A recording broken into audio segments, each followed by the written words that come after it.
it's Nicole from Sydney English Teacher and from the Successful English Learner by Sydney English Teacher, and I'd like to welcome you to episode number 20 of Nicole's Weekly Words. Thank you so much for joining me today. I really appreciate you taking the time out of your day to learn some new vocabulary, and I thank you for making the commitment to improving your vocabulary and starting the week off really, really well. So, this week I have got 5 great new words for you, and they all begin with the letter L. As you know, recently we've been working our way through the alphabet and each week I've been teaching you 5 words which begin with another letter of the alphabet. We've already done A through to K. Now it's time for L. Are you ready?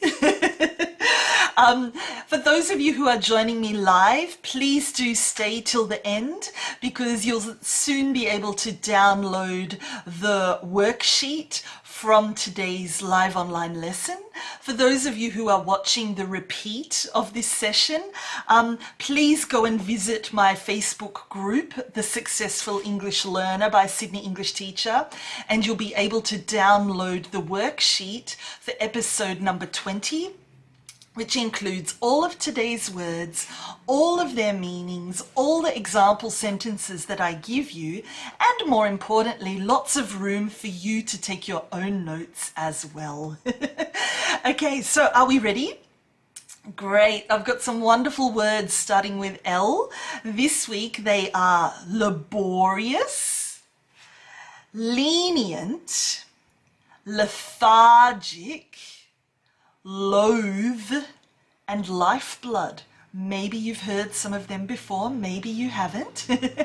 Either way, please stay and listen to my explanation of each of these words and my example sentences, and I promise that by the end of this lesson you will be really familiar with what each of these words mean and how to use them. And if you follow my advice, by the end of this week, after you've been practicing these words, they will come to you automatically and you won't even have to try or think about it very hard. So let's begin with the first word. And I've already mentioned that number 1 word for today is laborious. Can you pronounce that? Laborious. That's right, laborious.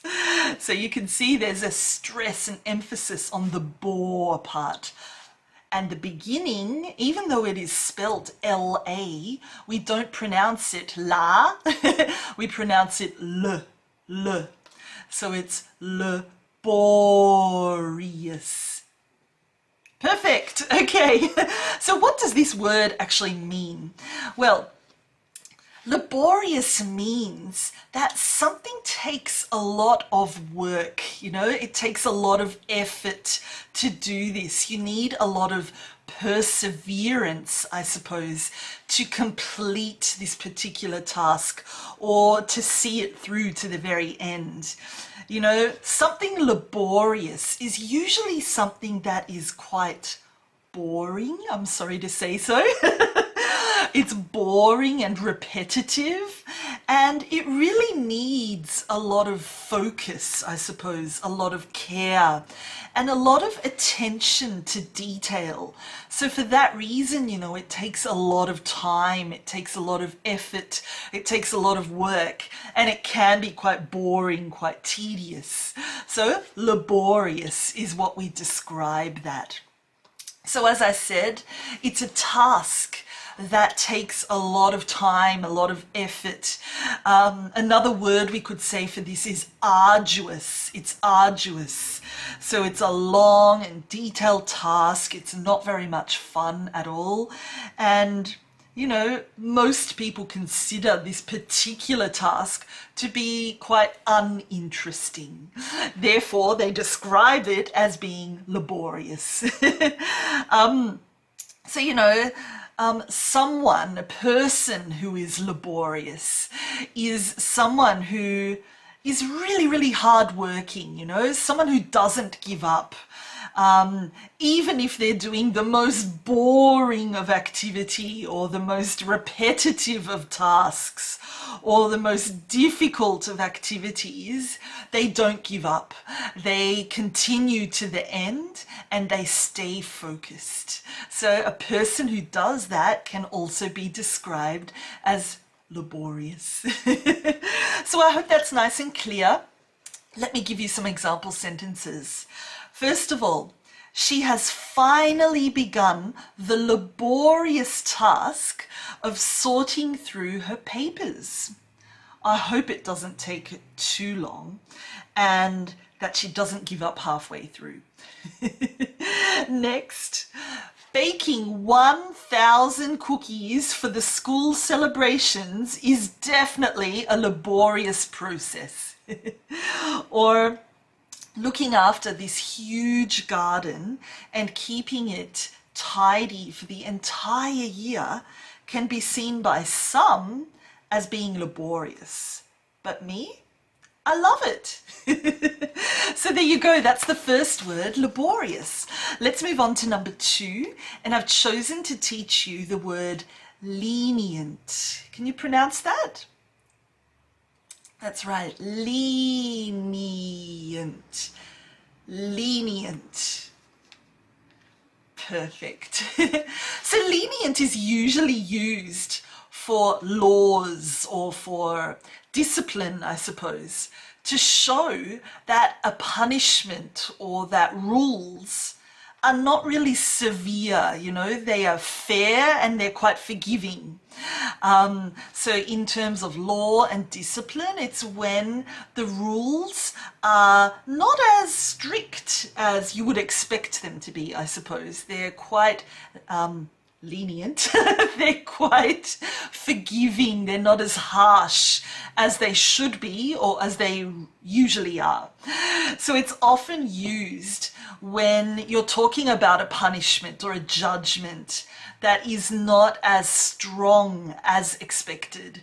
You know, you might think that a punishment should be up here, and in fact, it only ends up being down here. So it's not as strong or as strict or as difficult as you expect it to be. So it's really used to describe a mild or a forgiving punishment, I suppose, or a mild or a forgiving judgment by people who are in a position of authority, you know, by people who whose job, I suppose, is to give a punishment or to give a judgment on something. So you could use lenient in that situation for maybe a teacher or maybe even a parent, maybe a judge or a manager, maybe a boss, a director of the workplace, maybe a headmaster or a principal at a school. So any of those people, if the judgment or the punishment that they decide to give is a lot lower or less intense than it usually is or than it should be, they are lenient. Some example sentences. The judge was extremely lenient because it was her first offense. She is so lucky. Or, don't you think the principal was too lenient on the children after they had vandalized the school? They really should be taught a stricter lesson so that they never do the same thing again. Or, most believed that a punishment of only 5 years in prison was too lenient considering the long-term suffering that was caused by his actions. Or another one, I have a slightly more lenient view than you, I think. So there you go, that's the word lenient. Let's move on to number 3. And today I'd like to teach you the word lethargic. Lethargic. Can you say that? Great, lethargic. And look, lethargic is used when someone feels really, really tired or really, really sleepy, and they have absolutely no energy. You know, it could be mental exhaustion or even physical exhaustion. It doesn't really matter. The main thing is that they just don't have any energy or any desire to do anything at all. You know, I'm sure that we've all experienced that ourselves in the past, where we are feeling lethargic and we just want to sit around and do nothing. And that's fine. You know, everyone experiences this situation quite often, I would imagine.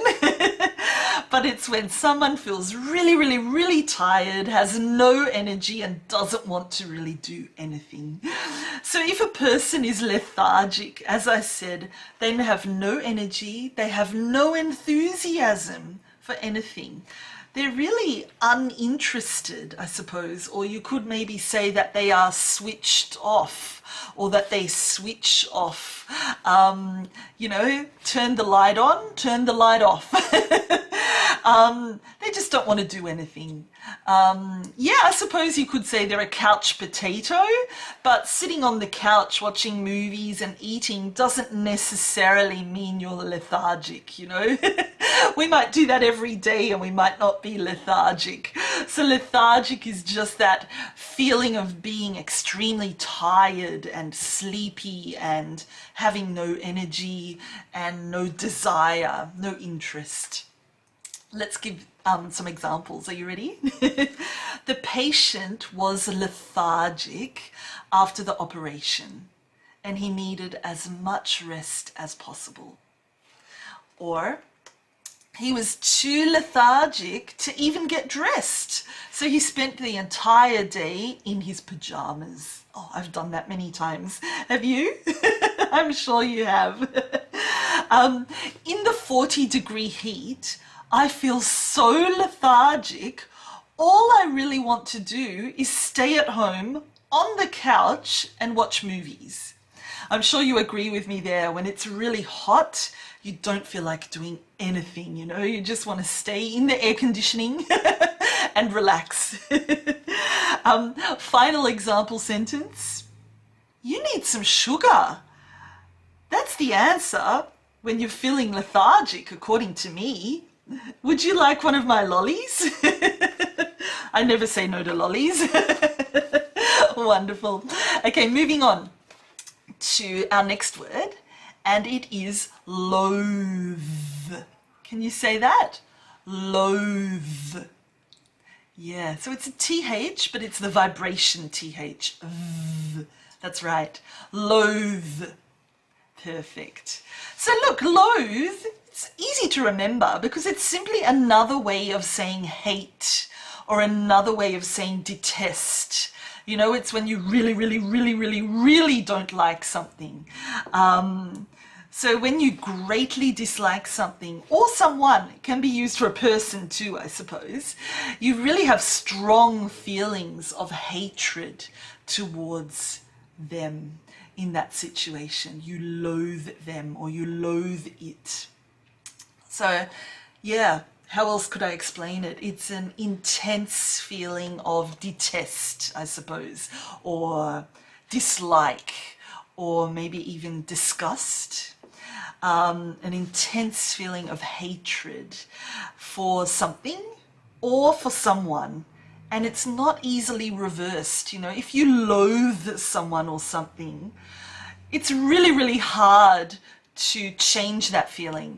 It's really, really hard to end up liking them or loving them afterwards. You know, the feeling is so strong that it will most likely stick around for a long time. And even if the feelings of hatred decline and become smaller, there will still always be that sense of dislike. You know, it's impossible almost to switch it around to love. Yeah, some example sentences. So we've got, that's the way it is. Love it or loathe it. That's an expression that you might hear quite often, actually. Love it or loathe it. It's your decision. Or I loathe doing the housework. You know, vacuuming and ironing are the two things that I hate the most. Is it the same for you? Yeah. I don't understand why they loathe each other so much. Something must have happened for them to have such a huge falling out. Or she absolutely loathes people who gossip and spread rumors. And I must say that I agree with her. There you go. Okay, the final word for this week is the word lifeblood. Lifeblood. It's such a great word. I love it. Lifeblood. Have you heard of it before? No? Okay. So, look, lifeblood is the one thing that is essential for existence. It's the one thing that you need for continued success of something else. Let me say that again. So it's the one thing that is essential for the existence or the continued success of something else. Without this one thing, the other thing can't continue. The other thing can't be successful. The other thing can't exist. You know, so for example, now during the COVID situation all around the world, you know, you could say that tourism is the lifeblood of many economies. And that simply means that many countries rely on tourism and on tourists for their economy to thrive, for their economy to grow, for their economy to survive. And they're really suffering at the moment because they don't have the tourists anymore. The tourism industry in general, I suppose, you know, not just the airline industry or the hotels, but also the shops and the restaurants and the attractions. So lifeblood there is a really good example when you're talking about tourism, because we depend on tourism so much in many cities and in many countries, and without it, you know, it can't continue, or it's very difficult to continue. So yeah, look, lifeblood is quite literally the blood that gives us life. If you want to think of it like that, it's easy. You know, it's the one thing that allows another thing to exist, or the one thing that allows another thing to thrive. You know, the one thing that is necessary for something to continue. That's lifeblood. Great. Do you want some example sentences?